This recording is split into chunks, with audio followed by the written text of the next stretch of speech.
कैसे हैं दोस्तों। उम्मीद है अच्छे होंगे। आपकी तैयारी चल रही होगी अच्छी। उम्मीद है, ऐसा लग रहा है कि कल आपका साइंस 10th का पेपर है। देखिए, आज का वीडियो बनाना इसलिए महत्वपूर्ण हो गया क्योंकि कल के बारे में मैं आपको बताने जा रहा हूं कि कल जो आप एग्जामिनेशन हॉल में प्रवेश करेंगे तो आपको जो क्वेश्चन पेपर मिलेगा उस क्वेश्चन पेपर को आप देखकर ना घबराएंगे, क्योंकि क्वेश्चन पेपर काफ़ी ज़्यादा पेजेस का होगा और क्वेश्चन पेपर में काफ़ी ज़्यादा क्वेश्चंस आपके दिए गए हैं। 2 क्वेश्चंस मिलेंगे कॉम्पिटेंसी बेस्ड के साइंस के, 2 क्वेश्चन केमिस्ट्री के कॉम्पिटेंसी बेस्ड के मिलेंगे और 2 क्वेश्चन मिलेंगे बायोलॉजी के कॉम्पिटेंसी बेस्ड के क्वेश्चन। इस क्वेश्चन के पैराग्राफ को देख करके आप ना घबराएंगे और इसमें जो क्वेश्चंस पूछे गए हैं उस क्वेश्चन को आप अच्छी तरह से जवाब दे सकेंगे। और उम्मीद है कि क्वेश्चन को आप पढ़ करके जवाब देने में किसी तरह की कोई आपको परेशानी ना होगी। क्वेश्चन पेपर को लिखने से पहले आपको सुदूर रूप से अपने आप को तैयार कर लेना होगा। जिस समय क्वेश्चन रीडिंग की टाइम मिलती है, क्वेश्चन रीडिंग के टाइम में आप क्वेश्चन को पढ़कर समझने की कोशिश करें। हाँ, एक बार मैं फिर आपको बता दूं ताकि आप क्वेश्चन को अच्छी तरह से लिख सकें। जो भी क्वेश्चन आपको आए वो सबसे पहले उस क्वेश्चन को लिखने का प्रयत्न कीजिएगा। कभी भी ये प्रयत्न न कीजिएगा कि सीरियली हम क्वेश्चन का आंसर लिखें, क्योंकि सीरियली लिखने में हो सकता है कि आपको लगे कोई क्वेश्चन नहीं आ रहा तो इससे आपको थोड़ा नर्वस ब्रेकडाउन होगा, घबराएंगे। लेकिन घबराने की कोशिश नहीं कर। मैंने पहले भी बता दिया कि क्वेश्चन जो आप पढ़ लेंगे, पढ़ने के पश्चात आप तय कर लीजिए कि पहले कौन सा क्वेश्चन लिखना है और हर क्वेश्चन आपको एक एक जो है महत्वपूर्ण रूप से मिलेगा और उस पर आपको किसी तरह से कोई घबराने की आवश्यकता नहीं है। जो भी आप क्वेश्चंस मिलेंगे आप क्वेश्चंस को अच्छी तरह से तैयार करेंगे और लिखेंगे, क्योंकि आपको आपने अपनी स्टडी की है। देखिए, केस बेस्ड स्टडी क्वेश्चन जिसको कॉम्पिटेंसी बेस्ड क्वेश्चन भी कहा गया है, कॉम्पिटेंसी बेस्ड क्वेश्चन से आपको घबराना ही नहीं है। वो आपको जस्ट एनालिटिकल अप्रोच देख रही है, सीबीएसई देखती है कि इसमें आपने विषय वस्तु को समझा है कि नहीं समझा है, और यदि समझा है तो कैसे समझा है, उसको एक्सप्लेन किस तरह से करेंगे। देखिए, जो भी इंपॉर्टेंट क्वेश्चंस बनते हैं फिजिक्स से, एसिड बेस एंड सॉल्ट से, मेटल एंड नॉन मेटल से क्वेश्चंस आएंगे, ठीक है। और खास करके जो टेबल वाले क्वेश्चंस केमिस्ट्री के होंगे उसको आप बहुत अच्छे ढंग से बनाने का प्रयत्न कीजिएगा, क्योंकि इसमें जो क्वेश्चन आपको मिलेगा उस क्वेश्चन का उत्तर सटीक आपको मिल जाएगा और आप सटीक उसका आंसर दीजिए।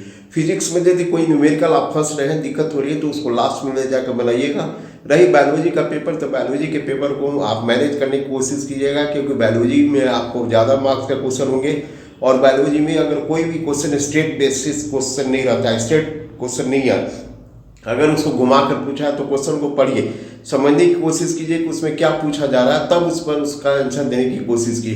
कभी भी एक बार सचरी निगाह में क्वेश्चन पढ़ के उसका उत्तर न लिखिए, क्वेश्चन को एनालाइज कीजिए, पढ़िए क्या पूछ रहा है, उसके बाद उत्तर लिखिए। और जहाँ भी नीट डायग्राम बनाने की आवश्यकता हो, डायग्राम बनाकर अपने एक्सप्लेन कीजिए आंसर को, ताकि उसमें एग्जामिनर को समझने में यह बहुत ज़्यादा सुविधा होती है, ताकि आप इस विषय वस्तु को अच्छी तरह से जानते हैं। देखिए, जो बायोलॉजी में इंपॉर्टेंट जो चैप्टर्स रहते हैं उसमें हेरिडिटी और इन्वायरमेंट से क्वेश्चन आपको इस बार कुछ ज़्यादा ही पूछे जाएंगे।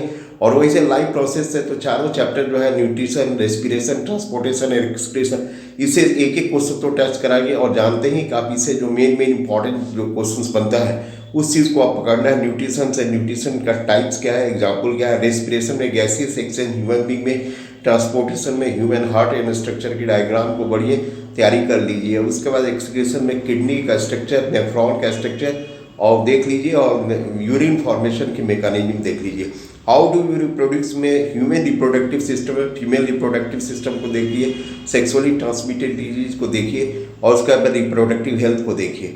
उसके बाद यहाँ पर एक और इम्पॉर्टेंट टॉपिक और भी बचता है, जो कि एसेक्सुअल रिप्रोडक्शन में सिंगल सेल ऑर्गेनिज्म जो होते हैं उनमें एसेक्सुअल रिप्रोडक्शन कैसे होता है उसको देखिए। उसके बाद आप आ जाइए sexual reproduction in flowering plant में, तो पॉलिनेशन और फर्टिलाइजेशन को अच्छी तरह से पढ़ लीजिए। डबल फर्टिलाइजेशन और ट्रिपल फ्यूजन को एक बार रिवाइज कर लिए और फ्लावर का एक लॉन्गिट्यूडनल डायग्राम जरूर तैयार कर लिए, ताकि इसमें एग्जामिनेशन में जो चीज़ पूछे जाएगी वो फर्टिलाइजेशन कैसे होता है उसको स्टेप को दिखाने के लिए आपको करना होगा। अब आ जाइए इन्वायरमेंट में, और इन्वायरमेंट से पर हेरिडिटी में, तो हेरिडिटी में मेंडल्स लॉ और सेक्स डिटर्मिनेशन, इसको अच्छी तरह से पढ़ लीजिए। और इन्वायरमेंट में ecosystem, components of ecosystem, ecological pyramid, biological magnification, ये सब चीज़ें अच्छी तरह से पढ़ लीजिए, क्योंकि इस पर आपको क्वेश्चन अच्छी तरह से पूछे जाएंगे।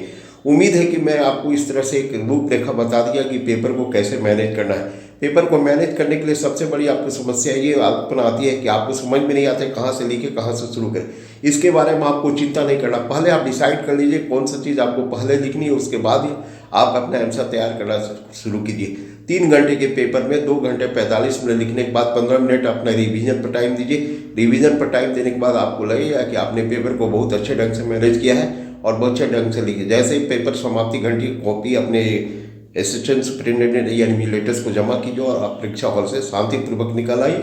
और परीक्षा हॉल से निकलने के पश्चात जो आपके पास चूंकि अब टाइम है, होली के बीच में गैप मिल रहा है, तो अपने दोस्तों से जिक्र भी कर सकते हैं, नहीं भी जिक्र कर सकते हुए मैं हाँ, परीक्षा से शुरू होने के पहले किसी भी विषय वस्तु किसी भी टॉपिक पर अपने किसी मित्र से बात करने की कोशिश न कीजिए, क्योंकि उस समय काफ़ी ज़्यादा नर्वस एक्टिविटी बहुत सक्रिय रहती है और काफ़ी ज़्यादा स्ट्रेस रहता है। इसलिए बात करने के दौरान ऐसा हो सकता है कि आपको लगे कि किसी भी चीज़ की तैयारी में उनको कमी रह गई है, तो वो स्ट्रेस डालेगा, आपको एग्जामिनेशन को प्रभावित करेगा। ऐसा आप कदापि ना करें। एग्जामिनेशन हॉल में जाने से पहले अपने आप को एकाग्रचित्त बन कर जाए, कंसंट्रेट होकर दे, एग्जामिनेशन को अच्छे ढंग से निभाए। Thank you very much. अगले वीडियो में मिलेंगे। कल हम पेपर के एनालिसिस पर वीडियो बनाए हैं कि क्लास 10 में जो साइंस के पेपर आए उसमें कौन सा क्वेश्चन पूछा गया था, इसका क्या डायमेंशन ऑफ आंसर होगा। कल का वीडियो देखना ना भूलेंगे। धन्यवाद। Very good. फिर मिलेंगे। बाय।